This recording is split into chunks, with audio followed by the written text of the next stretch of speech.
Exposition of the Divine Principle, 3-hour lecture diagrammed manual, House of Unification for World Peace. From True Parents Life Course. In 1920, the year of my birth, Korea was under the Japanese rule. At that time, I painfully experienced the agony and sorrow of a weak nation being trampled on by a strong country. During my teens, I could not but seriously agonize over how to save this war-torn and sinful world.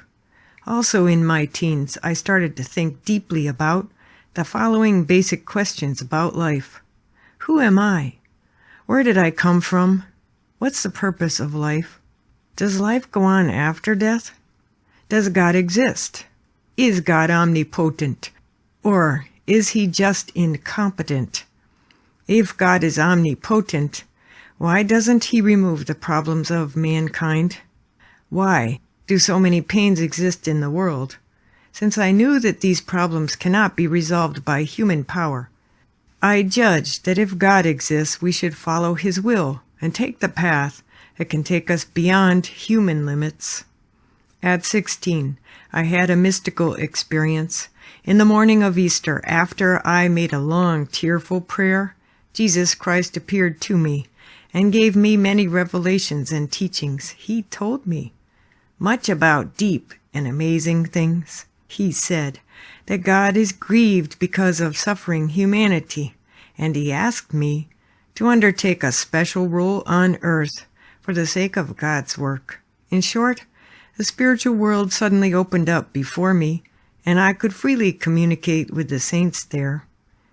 In the quietude of a deep North Korean mountain, I talked with Jesus Christ several times. The truth revealed at that time forms the core of the unification principle. That was the beginning of the revelation. Ever since that special meeting, I have been conversing with the saints of the spiritual world, including the living God and Jesus. Little by little, God taught me the amazing truth. It was as if the morning sun was rising after a long and dark night. In this truth, I could see the dawn of the glorious new culture. This special revelation, based on the New Testament, has the power to bring all the religions together. Today, this revelation is called Divine Principle, and I have received an order from God to spread the Divine Principle to the ends of the earth.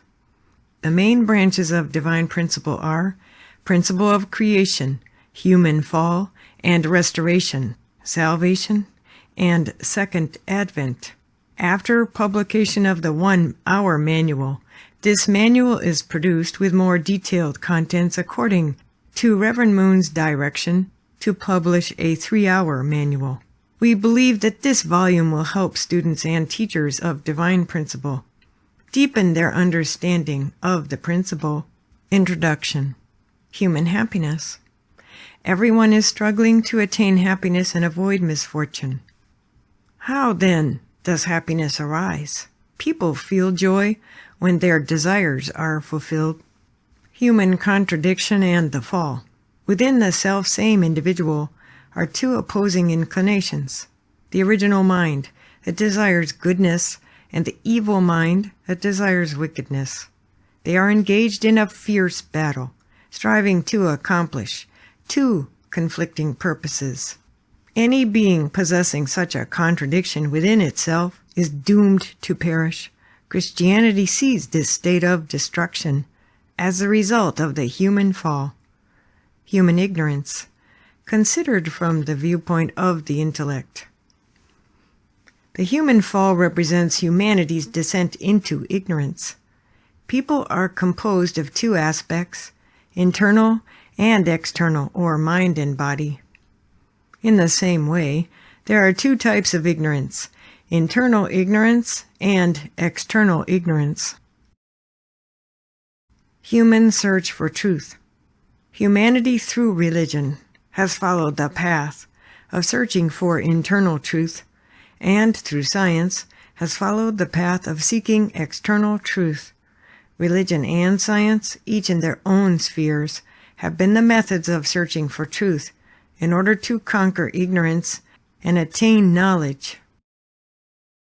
Need for the new truth. Religion and science, setting out with the missions of dispelling the two aspects of human ignorance, have seemed in the course of their development to take positions that were contradictory and irreconcilable. However, for humankind to completely overcome the two aspects of ignorance and fully realize the goodness which the original mind desires at some point in history, there must emerge a new truth which can reconcile religion and science and resolve their problems in an integrated undertaking. Mission of New Truth. What missions must the new truth fulfill? The new expression of truth should be able to reveal the reality and heart of God, His heart of joy at the time of creation, and His heart of striving to save humankind throughout the long course of history. This truth must be able to embrace all historical religions, ideologies, and philosophies, and bring complete unity among them. Unity starts with the unity of mind and body, and the unity of husband and wife. New truth should guide fallen people to return to their original state. The New Truth and the Reverend Sun Myung Moon. Revelations 10:11. This ultimate life-giving truth, however, cannot be discovered through an exhaustive investigation of scriptures or scholarly texts, nor can it be invented by any human intellect. As is written in the book of Revelation, you must again prophesy about many peoples and nations and tongues and kings. Revelation 10:11. Truth must appear as a revelation from God. God has sent one person to this earth to resolve the fundamental problems of human life and the universe. His name is Reverend Sun Myung Moon. Part 1. Chapter 1. The Principle of Creation. Throughout history, people have anguished over the fundamental questions of human life and the universe without arriving at satisfying answers. This is because no one has understood the root principle by which humanity and the universe were originally created. To approach this topic properly, it is not enough to examine resultant reality. The fundamental question is that of the causal reality. Problems concerning human life and the universe cannot be solved without first understanding the nature of God. Section 1. Dual characteristics of God and the created universe. How can we know the divine nature of the invisible God? One way to fathom His deity is by observing the universe which He created, Romans 1:20. Everything in the created universe is a substantial manifestation of some quality of the Creator's invisible divine nature. Just as we can come to know the character of an artist through his works, so we can understand the nature of God by observing the diverse things of creation. Common elements in the natural world. Let us begin by pointing out the common elements which are found universally throughout the natural world. Every entity possesses dual characteristics of yang plus and yin minus, and come into existence only when these characteristics have formed reciprocal relationships both within the entity and between it and other entities. For instance, atoms display either a positive or a negative valence. Plants propagate by means of stamen and pistil, and animals multiply and maintain their species through the relationship between male and female. Finally, human beings are either a man or woman. Dual characteristics of internal nature and external form. However, there is another more fundamental pair of dual characteristics in the reciprocal relationship. Every entity possesses both an outer form and an inner quality. The visible outer form resembles the invisible inner quality. The inner quality is called internal nature, and the outer form or shape is called external form. Since internal nature and external form refer to corresponding inner and outer aspects of the same entity, the external form may also be understood as a second internal nature. Therefore, the internal nature and external form together constitute dual characteristics. Let us take human beings as an example. A human being is composed of an outer form, the body, and an inner quality, the mind.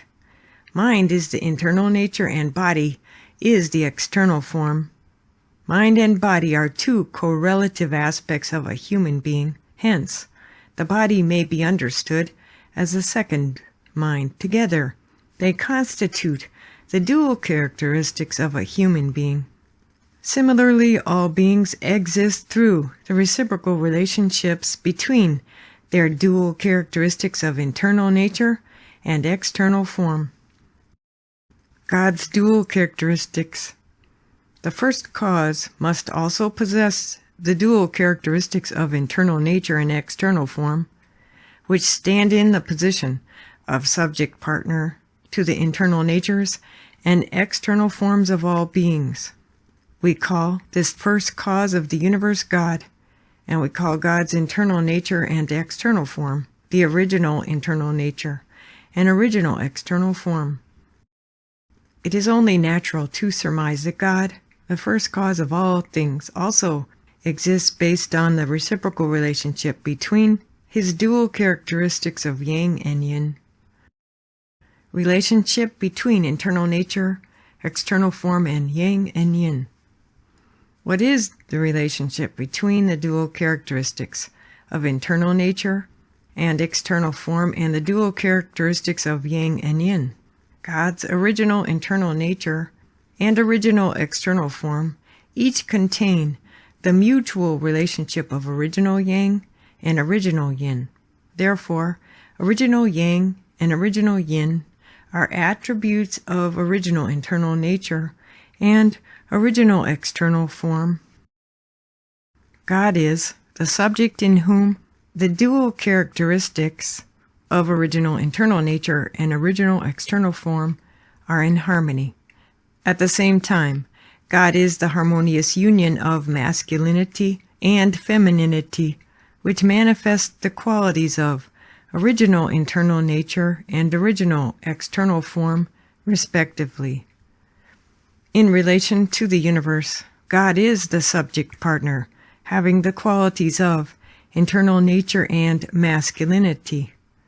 In recognition of God's position as the internal and masculine subject partner, we call him our Father.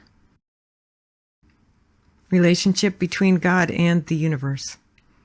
God is the invisible subject partner, and the universe as a whole is a subject-object partner.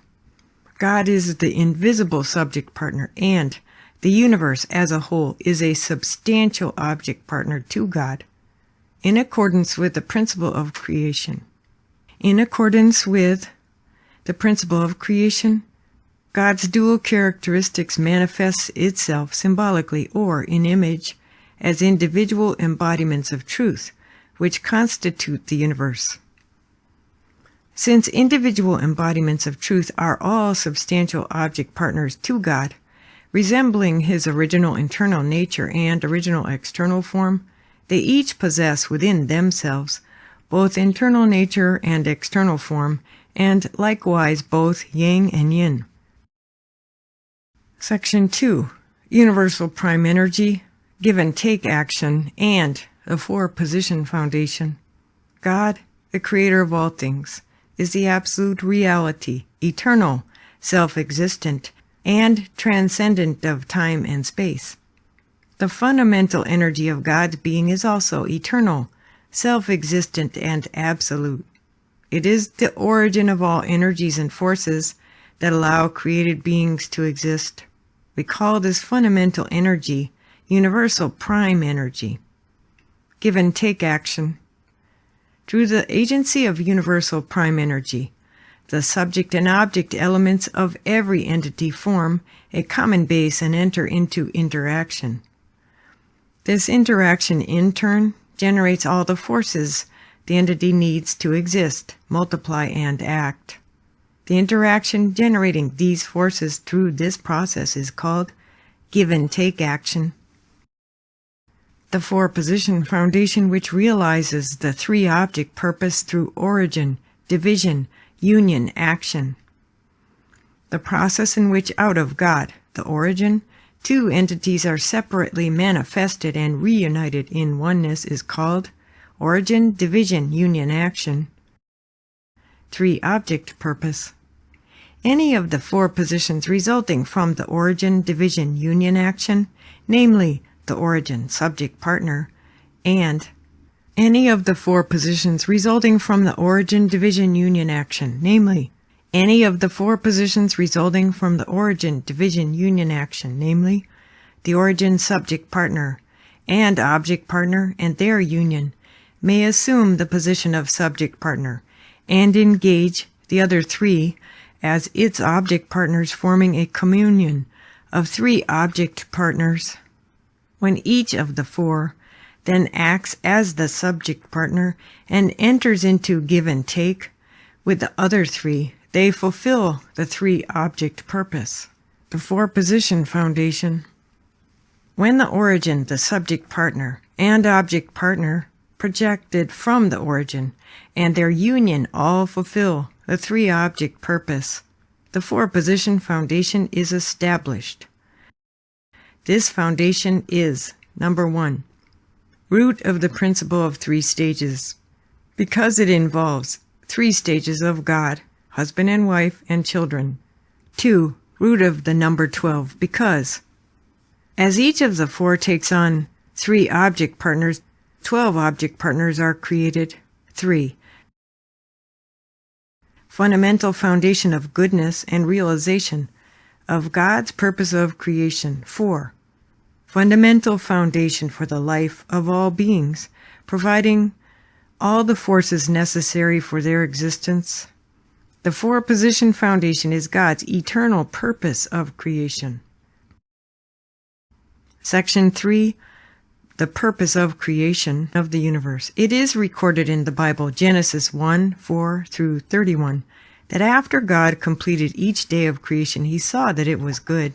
This suggests that God wanted his creations to be object partners embodying goodness, that he might take delight in them. God's joy. God created human beings as the final step in creating the universe. He created them in his image, in the likeness of his internal nature and external form, and gave them sensibility to all feelings and emotions. After their creation, God blessed Adam and Eve to be fruitful, multiply, and have dominion over the creation, Genesis 1:28. Had Adam and Eve obeyed these three blessings and built the kingdom of heaven, there is no doubt that God would have felt the greatest joy as his sons and daughters rejoiced in the world of his ideal. Hence, the ultimate purpose of the universe, with human beings at its center, is to return joy to God. Dual purposes. All entities have dual purposes. Every entity has dual centers of movement, one of internal nature and another of external form. These centers pursue corresponding purposes for the sake of the whole and for the sake of the individual, whose relationship is the same as that between internal nature and external form. In God's ideal, there cannot be any individual purpose which does not support the whole purpose, nor can there be any whole purpose that does not guarantee the interests of the individual. The infinite variety of beings in the universe form one vast organic body interwoven by these dual purposes. Good object partners for the joy of God. Joy is not produced by an individual alone.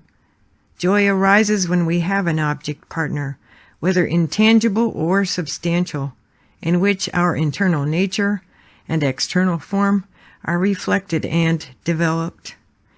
Our object partner stimulates us and helps us to feel our own internal nature and external form. God feels the fullness of joy when he is stimulated by his substantial object partners to feel his original internal nature and original external form through them.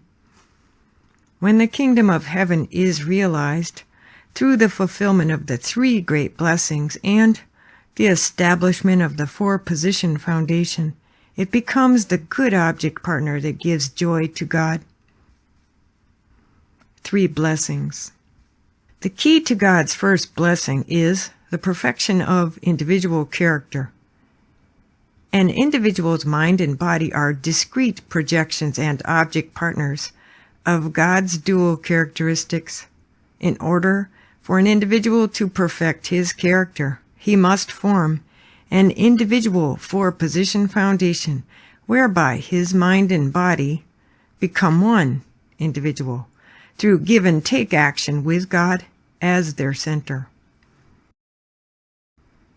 In fulfilling God's second blessing, individually perfected Adam and Eve should construct a God-centered family four-position foundation by joining in loving oneness as husband and wife and raising children. God's third blessing means the perfection of a human being's dominion over the natural world. For this, a God-centered four-position foundation of dominion must be established through human beings and natural world becoming completely one creation. Realization of the purpose of creation. Had God's purpose of creation been realized in this way, an ideal world without even a trace of sin would have been established on the earth. We called this world the kingdom of heaven on earth. In the kingdom of heaven, God's direction will be conveyed to all his children through the true parents of humankind, guiding everyone to live as one. Section 4. Original value. Process and standard for the determination of original value. The original value of an entity is determined when it participates as an object partner in a God-centered four-position foundation by relating with a person as its subject partner. Since the center of this four-position foundation is God, it is God who sets the standard for its value. Since God is absolute, the original value of an object partner determined in relation to this standard must also be absolute. Section 5. A process of the creation of the universe and its growing period. Process of the creation of the universe. The universe did not suddenly spring forth complete. In fact, its origin and development took an enormous length of time.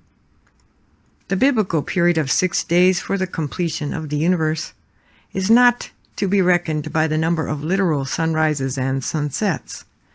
It symbolizes 6 ordered periods of time in the creation process. The growing period for the creation. When the first day of creation is completed, the Bible states, "There was evening and there was morning one day," Genesis 1:5.